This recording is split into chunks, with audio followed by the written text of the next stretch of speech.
Welcome back to Spiritual Midwife. My name is Claire Attio, and I'm honoured to continue guiding you through this journey of inner child healing. If you've been following this series, you know we have been deep diving into the wounds of childhood that shape how we show up in the world as adults. Today we're exploring one of the most misunderstood and deeply buried emotions, suppressed anger. Society often teaches us that anger is dangerous, bad, or something to be avoided, but in reality, anger is an essential emotion that can guide us towards healing and self-empowerment. When anger is suppressed rather than processed, it festers beneath the surface, manifesting in ways we may not even realize: resentment, self-sabotage, anxiety, or even physical illness. This episode is dedicated to understanding, expressing, and healing suppressed anger, allowing us to step into a more balanced, authentic version of ourselves.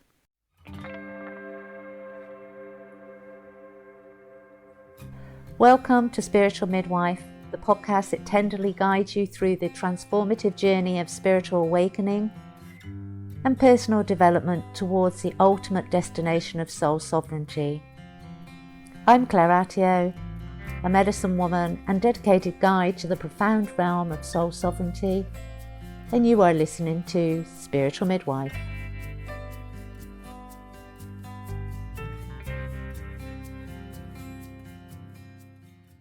Let's first look at why do we suppress anger. From childhood, many of us were taught directly or indirectly that anger is not an acceptable emotion. We may have heard, been told, stop crying, don't talk back, be a good boy or girl. Anger isn't nice. Or maybe we grew up in homes where anger was expressed in volatile and destructive ways, so we learned to fear it, believing that anger always led to harm. In some cases, we were punished for showing any sign of frustration, sadness, or rebellion, forcing us to internalize our emotions rather than process them. When we repeatedly suppress anger, it doesn't disappear. It buries itself deep within our nervous system, only to surface later in life as passive-aggressive, chronic stress and anxiety, people-pleasing or difficulty in setting boundaries, self-destructive behaviours, unexplained outbursts or rage, physical ailments like headaches, digestive issues, or muscle tension. Unprocessed anger is stored in the body. This is why addressing it is so crucial, not just for emotional balance, but for our overall well-being. Have you ever found yourself unable to say no, even when you desperately wanted to? Or perhaps you felt resentment towards someone, but swallowed it because you feared confrontation. These are classic signs of unresolved childhood anger playing out in our adult lives. When we suppress anger, it often turns inward, showing up in self-criticism, depression, or feelings of unworthiness. We may find ourselves replaying the same relationship patterns, attracting people who disregard our boundaries, or struggling to stand up for ourselves. The reality is, anger itself is not the enemy. It is a messenger. It tells us when something is unfair, when our needs are not being met, or when we feel powerless. The key to healing is learning to acknowledge, express, and release our anger in a healthy way. So how do we heal suppressed anger? Well, recognizing and validating our anger is the first step. It's that acknowledgement. Allow yourself to recognize that you have every right to feel anger, even if the situation that caused it happened long ago. Try journaling with prompts like, what am I angry about that I've never given myself permission to feel? What situations or people trigger a strong emotional response in me? How was anger handled in my childhood home? By simply writing down your experiences can create space for healing and that self-awareness.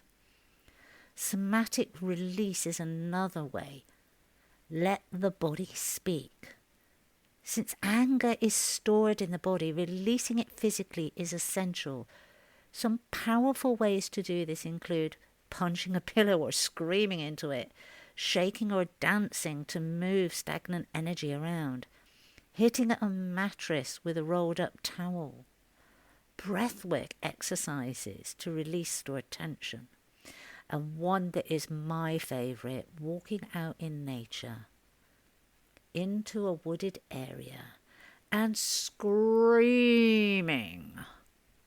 That scream that you were never allowed to scream when you were a child.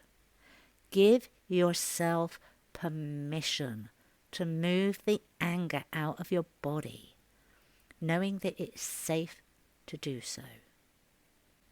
One of the biggest signs of suppressed anger is an inability to set boundaries.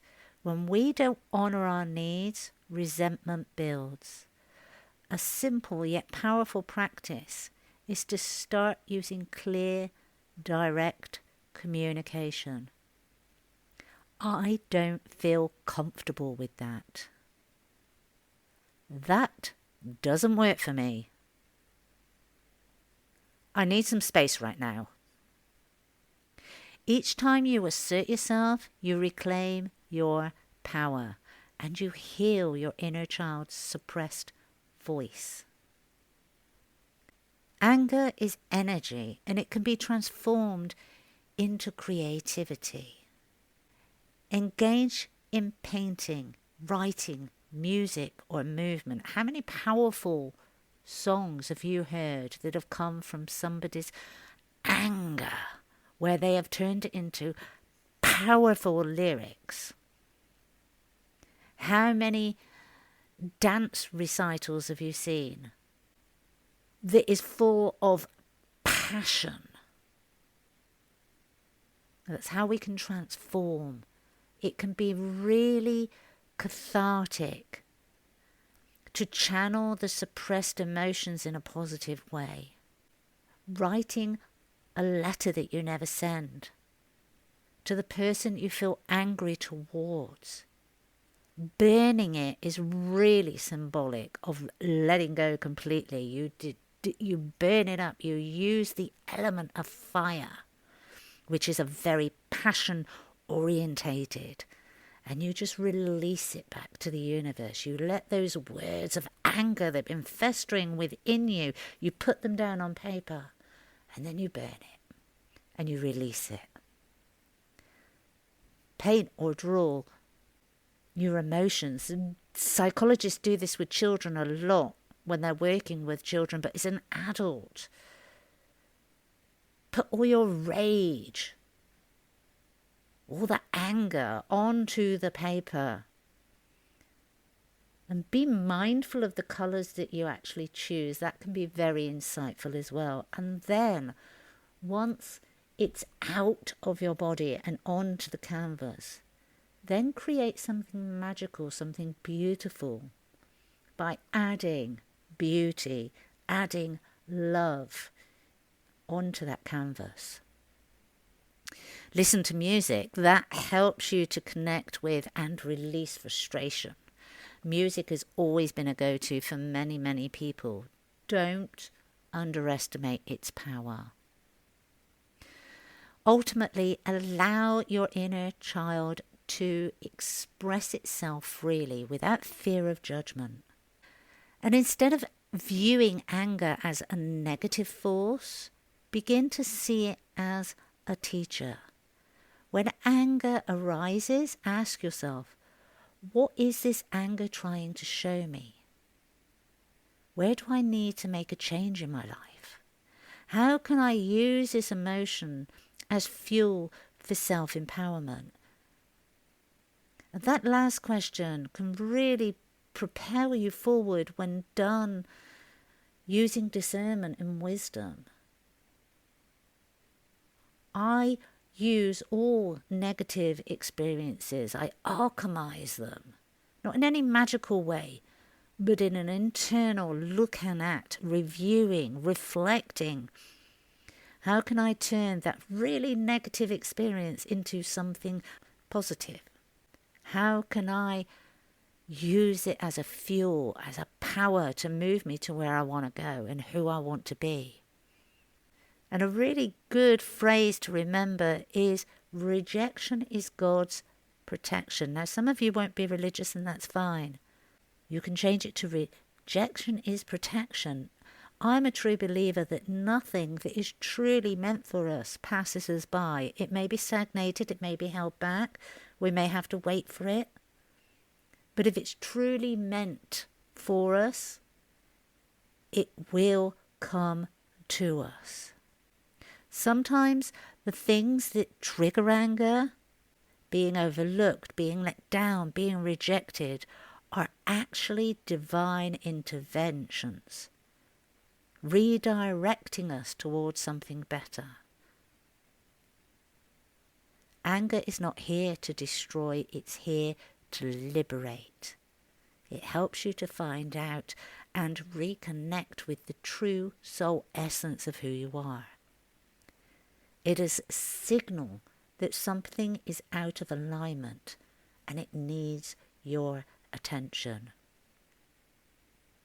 So my final thoughts are, healing suppressed anger is an act of self-love. It is reclaiming the power that was once taken from you and learning that our emotions are valid, necessary, and safe to express. Take a moment to reflect. Where have I been suppressing my anger? How can I begin to honour it in a healthy way? If today's episode resonated with you, I encourage you to start implementing these practices in your daily life. Remember, you're not alone on this journey, and healing is always possible. Thank you for being here, for choosing to heal, and for doing the deep inner work that is going to make positive change for the planet and in humanity.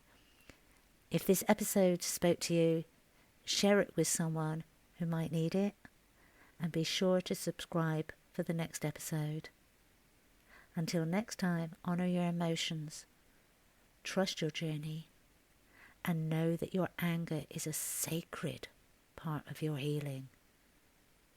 You have been listening to Spiritual Midwife, signing out for now.